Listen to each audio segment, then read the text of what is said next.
السلام علیکم ورحمۃ اللہ وبرکاتہ۔ خیر مقدم ہے آپ کا فدا نامے میں۔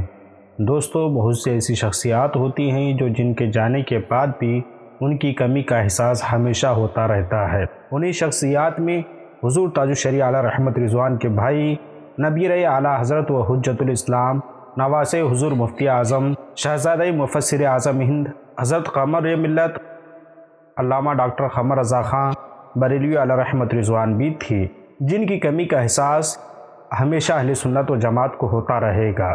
ڈاکٹر قمر رضا خان علیہ رحمت رضوان کا اسم گرامی قمر رضا اور آپ کے والد کا نام محمد ابراہیم، آپ کے دادا کا نام محمد حامد رضا تھا۔ حضرت قمر ملت قمر رضا خان علیہ رحمت رضوان کی ولادت محلہ سوداگران رضا نگر سے متصل محلہ خواجہ قطب بریلی شریف میں بتاریخ 14 جولائی 1946 کو اور ہجری کے اعتبار سے 14 شعبان المعظم 1365 ہجری میں ہوئی۔ آپ کے خاندانی دستور کے مطابق جب آپ کی عمر 4 سال 4 ماہ 4 دن کی تھی تو آپ کی رسم بسم اللہ خوانی ادا کی گئی۔ اس کے بعد ابتدائی تعلیم والد ماجد مفسر اعظم ہند علیہ رحمت رضوان سے حاصل کی۔ اس کے بعد عربی، فارسی اور دینیات کی تعلیم یادگار اعلیٰ حضرت جامعہ رضویہ منظر اسلام بریلی شریف سے حاصل کی۔ دینی تعلیم کے حصول کے بعد تقریباً 1967 میں عصری تعلیم کے لیے علی گڑھ مسلم یونیورسٹی تشریف لے گئے۔ جب آپ شعور کی منزل پر پہنچے تو تقریباً 1960 میں سرکار مفتی اعظم ہند علیہ رحمت رضوان کے دست اقدس پر بیعت کا شرف حاصل کیا اور 1984 میں اہل سلسلہ حضرات کے پرزور اصرار پر بیعت و ارشاد کی طرف مائل ہوئے اور حضرت صدر العلماء بدر العلفاء علیہ رحمت رضوان نے سلسلے رضویہ کے فروغ کے لیے آپ کو خلافت و اجازت سے نوازا اور تعویذات کی مشق بھی کروائی۔ اس کے علاوہ علوم دینیات کی تکمیل بھی انہی سے کی۔ حضور قمر ملت علامہ ڈاکٹر قمر رضا خان علیہ رحمت رضوان کا نکاح 12 جنوری 1975 میں نواسی حضور مفتی اعظم ہند علیہ رحمت رضوان سے ہوا، جنہوں نے اپنی پوری زندگی حضرت کے ساتھ نہایت ذمہ داری اور پاسداری کے ساتھ گزاری۔ خود حضرت بھی اس کا اکثر اظہار فرمایا کرتے تھے۔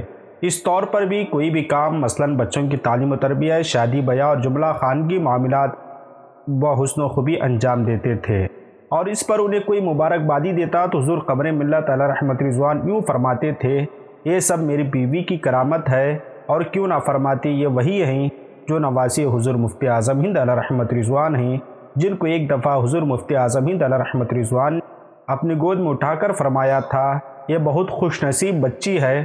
سونے پہ سہاگا یہ رہا کہ ان کا نکاح خود حضور مفتی اعظم ہند علیہ رحمت رضوان نے پڑھایا۔ حضور قمر ملت علیہ رحمت رضوان کے 3 شہزادے اور 1 شہزادی تھی۔ حضور قمر ملت علیہ رحمت رضوان کے بڑے صاحبزادے مولانا عمران رضا خان صاحب ہیں، جو انگلش میں AA ہیں۔ دوسرے صاحبزادے مولانا عامر رضا خان صاحب ہیں اور تیسرے مولانا عاصم رضا مدظل العالی ہیں۔ حضور قمر رضا خان علیہ رحمت رضوان نہایت ذہین تھے۔ ذکاوت تو انہیں ورثے میں ملی تھی۔ عربی، فارسی، اردو، ہندی اور انگریزی زبانوں کے علاوہ آپ کو سائنس اور ریاضی اور علم الاعداد اور تاریخ گوئی وغیرہ پر ید و تولا رکھتے تھے۔ حتیٰ کہ حضور تاج الشریعہ علیہ رحمت رضوان سے بھی اگر کسی نے کہا کہ حضور کسی کتابی ادارے کا تاریخ نام تجویز فرمائیں تو حضرت پہ ہی فرماتے تھے کہ کام قمر میاں سے لے لو۔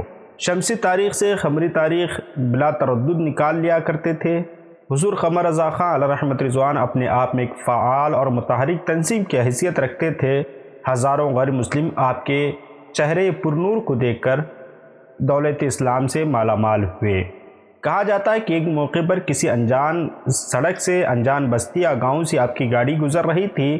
اسی اثناء میں آپ نے گاڑی رکوائی اور فرمایا کہ یہاں کوئی تکلیف زدہ ہے، اور اتر کر خود ہی بغیر کسی رہنمائی کے اس گھر میں پہنچ گئے، اور اس گھر کے رہائشی بد مذہب تھے۔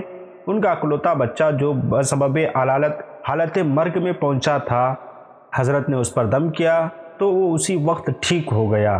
یہ کرامت دیکھ کر سب اسی وقت سنی صحیح العقیدہ مسلمان ہو گئے اور حضرت سے بیعت بھی ہو گئے۔ حضور قمر رضا علیہ رحمت رضوان مستجاب الدعوات تھے۔ آپ کی دعا نہایت سریع الاثر ہوا کرتی تھی۔ جس بیمار پر بھی آپ دم فرماتے، اگر مشیت ازدی میں اس کی زندگی بصحت و عافیت ہے تو اسی وقت وہ ٹھیک ہو جاتا تھا۔ حضور قمر رضا خان علیہ رحمت رضوان نہایت شفیق اور مہربان تھے۔ اپنے مریدین پر اتنے ہی شفیق تھے جیسے کوئی باپ اپنے حقیقی بچوں پر مہربان ہوتا ہے۔ کئی لوگوں کی شادیاں آپ نے اپنے خرچے پر کروائیں، خدمت خلق کو اپنی حیات کا مقصد العین بنایا، نصب العین بنایا۔ آپ ایک دارالعلوم بھی اپنی جیب خاص سے چلا رہے تھے۔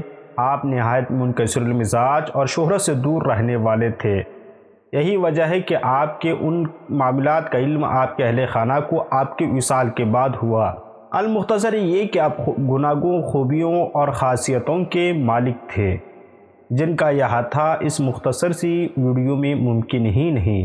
کہا جاتا ہے کہ حضور قمر رضا خاں علیہ رحمۃ رضوان کافی وقت سے شوگر اور ہارٹ کے مریض تھے، اس کے باوجود آپ تبلیغی دورے فرمایا کرتے تھے۔ 24 جون 2012 کی رات میں آپ کی طبیعت معمول کے مطابق کچھ ناساز تھی اور شوگر بڑھ گئی تھی، لہٰذا ڈاکٹر نے دوا دے کر آرام کرنے کی تلقین کرتے ہوئے کہا پریشانی کی کوئی بات نہیں ہے۔ دوسرے دن 25 جون 2012 بمطابق 5 شعبان المعظم 1433 ہجری کو معمول کے مطابق شوگر بڑھ گئی۔ 1 بجے رات کا کھانا کھایا اور پھر 1:30 بجے رات خلیفہ اکبر مولانا عمر رضا صاحب نے دوا کھلا کر ان کے کمرے میں لٹا دیا۔ صبح جب نماز فجر کو بیدار نہ ہوئے تو خادم کو تشویش ہوئی، اس نے جگانا چاہا۔ اس عمل سے پتہ چلا کہ آپ ابدی نیند سو گئے ہیں۔ اہل خانہ کے پیروں تلے سے زمین نکل گئی۔ آنن فانن اس حادثے کی خبر دنیا بھر میں پھیل گئی۔ 27 جون بروز بود بعد نماز عصر اسلامیہ انٹر کالج میدان میں نماز جنازہ کا اعلان کیا گیا تھا، لہٰذا اعلان کے مطابق حضور صاحب سجادہ اور خاندان کے دیگر بزرگوں کی موجودگی میں نہایت شان و شوکت کے ساتھ جلوس جنازہ کعبے کے بدرالدجا تم پہ کروڑوں درود کے مقدس و باعظمت نغموں کے ساتھ خواجہ قطب سے بی بی مسجد اور بہاری پور ہوتا ہوا اسلامیہ میدان پہنچا، جہاں ہر طرف عشاق کا ٹاٹے مارتا ہوا سمندر موجود تھا۔ قمر ملت علیہ رحمۃ رضوان کی وصیت کے مطابق حضرت کی نماز جنازہ آپ کے بڑے بھائی حضور تاج الشریعہ علیہ رحمۃ رضوان نے پڑھائی اور مغرب کے وقت قبہ رضویہ کے اندر آپ کی تدفین عمل میں آئی اور رات گئے تک مٹی دینے کا سلسلہ جاری رہا۔ حضور قمر ملت علیہ رحمۃ رضوان کی شخصیت ہماسفت تھی، خوش خلق اور خوش خلق تھے، عمدہ خصائص سے معمور اور عیوب و نقائص سے دور تھے۔ حضرت قمر رضا علیہ رحمۃ رضوان کی مبارک زندگی کے شب و روز کا مشاہدہ کرنے والوں کا کہنا ہے کہ مرحوم کے ترتیب دیے گئے نظام الاوقات میں بہت برکت تھی۔ ہماری دعا ہے کہ اللہ رب العزت آپ کی قبر انور پر رحمت انور کی بارش نازل فرمائے۔ ملتے ہیں اگلی ویڈیو میں۔ السلام علیکم۔